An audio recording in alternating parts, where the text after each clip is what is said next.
30번째, 31번째 탄핵 만지작. 하지만 8대0 결과의 멈칫. 최성목 권한대행에 대해서 심우정 검찰총장에 대해서 야당은 탄핵을 강행할 수 있을까요? 없을까요? 보류? 강행? 민주당 관계자. 전략상 지금 최상목 탄핵을 해봤자 이득이 없다. 이 정도면 원내 지도부가 책임져야 하는 건 아니냐라는 얘기가 나오고 있다고 합니다. 친명계는 아닌 것 같아요, 지금 보니까. 비명계 반응 아닐까요? 원내 지도부 책임론. 자, 대통령실에서 입장 나왔습니다.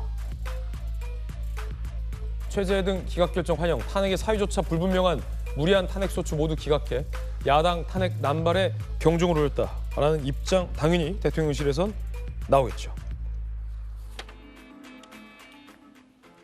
서지훈 부위원장님, 네. 최성목 검찰총장 탄핵 갑니까?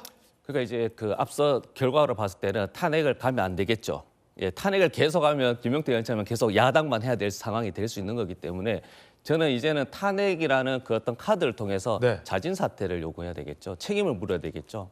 근데 예. 어차피 탄핵해봤자 기각될 건데 압박이 됩니까? 그 압박 되겠죠, 당연히. 왜냐하면 그 왜냐면 국민들께서 압박이 되려면 이게 좀 카드가 무서워야 되잖아요. 그러면 우리가 당신 탄핵할 거야라고 했을 때 이게 무서우려면 29개 중 한 명이라도 좀 탄핵이 인용이 되면 무서울 텐데 지금 이렇게 번번이 8.8패인데 이게 압박이 됩니까? 그러니까 이제 29건이 만약에 탄핵이 다 인용되더라도 지금 상황에서 윤석열 대통령이 지금 이제 계엄 내란에 대해서 이제 다음 주에 재판이 이제 결과가 나오는 이 시점에서는 최상목 대행에 대해 바로 탄핵을 하면 또 불확실성이 가중되지 않습니까? 네. 그러면 이제는 민주당 또 결과를 받았지 않습니까? 중대한 사항. 그러니까 중대한 사항 헌법재판소에 우리가 승복해야 되는 것이죠. 그래서 국민들에게 질타도 받고 비판도 지금 또 받고 있는 거거든요. 그러면 최상목 대행에게 또 돌려줘야죠. 헌재에서 마흔역 임명 관련해서는 즉시 임명해야 되는 것이 맞다. 그래서 위헌이라고 말씀하셨기 때문에 그거는 최상목 대행 또 따라야 된다. 그래서 2주 동안 마흔역 임명 할지 안 할지 계속 검토만 하고 계시거든요. 그걸 신속히 해라. 그리고 본인이 대통령이 아닌 국무총리 경제부총리 시절에 입법 관련 예산을 받았지 않습니까? 쪽지. 그 받은 거에 대해서 이제 적극적으로 이야기해서 물론 윤석열 대통령이지만 내 상사였지만 이것은 국무회의에 자격도 없었고 이것은 불법적인 요소가 굉장히 강하다고 또 적극적으로 말씀해달라고 저희들이 요청해야 하는 것이죠. 그럼 탄핵은 아니다? 탄핵은 지금 할 이유가 없는 것이죠. 네. 검찰총장도 얼마 전까지는 탄핵하겠다고 하지 않습니까? 그것도 똑같은 겁니다. 검찰총장 스스로 검찰 내부에서도 지금 부글부글 하거든요.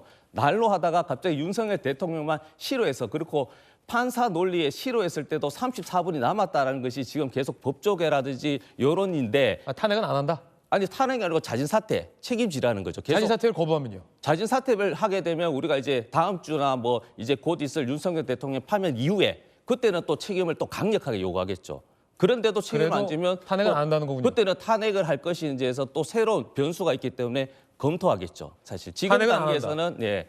기류가 좀 바뀌었는데 김용태 의원님 어떻게 보십니까? 지난주까지만 하더라도 당장 탄핵할 것 같은 강경파들 목소리가 나왔는데 지금 들어보면 이렇게 기각이 되니 탄핵을 좀 멈칫하는 분위기는 기류 전환이 좀 보이는데 근데 29번이나 30번이나 사실 별 차이 없지 않습니까?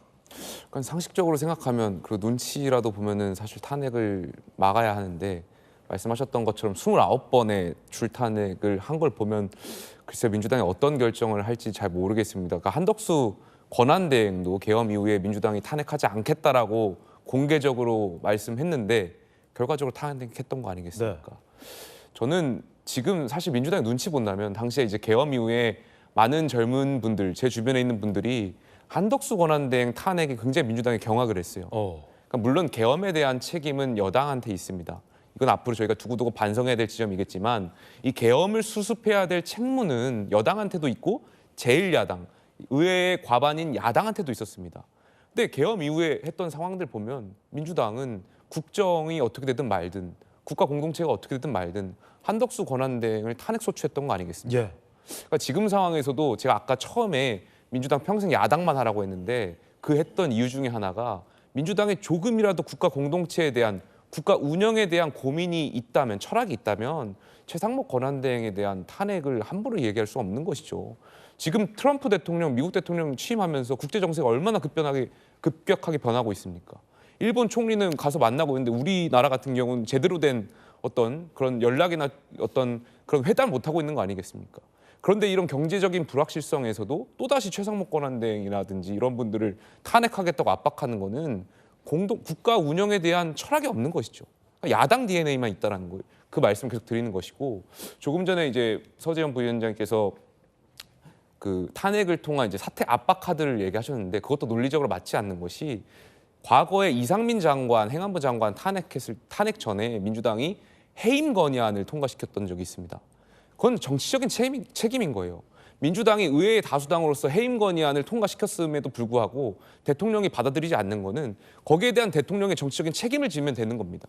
근데 민주당이 계속해서 압박해서 탄핵을 통과시켰던 거잖아요. 그러니까 우리 정치가, 우리 로직이 그럼에도 불구하고 정치적인 책임지고 국민의 평가를 받는 것이 우리가 알고 왔던 보편의 여야 간의 어떤 관행에 따른 합의의 정치였는데 민주당의 이재명 대표라는 굉장히 특수한 상황이 맞아 떨어지면서 22대 국회가 굉장히 특이한 상황들이 발생하고 있는 거죠.